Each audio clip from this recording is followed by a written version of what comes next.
Hero Raj Tarun Lavanya వివాదంలో తెలంగాణ రాష్ట్ర మంత్రి బంధువుల పేరు తెరపైకొచ్చింది. ప్రస్తుతం ఉంటున్న ఇంటి డాక్యుమెంట్స్ ని మంత్రి బంధువులకు ఇచ్చి 25 లక్షలు అప్పు తీసుకున్నామని చెప్తోంది లావణ్య.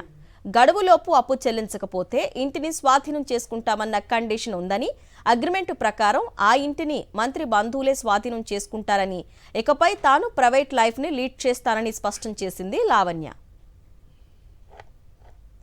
మంత్రి గారి పేరు అని కదండి, మంత్రి గారు తాలూకా వాళ్ళతో మేము తీసుకున్నాము. మొన్న జరిగిన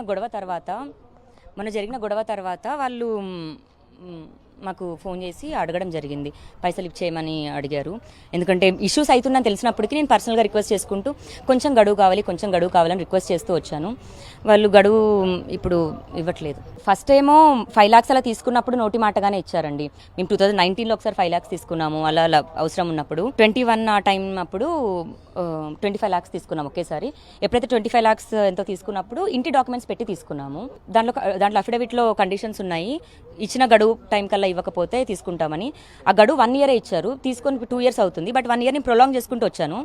ఇప్పుడు ఆక్యుపై చేస్తామని చెప్పారు.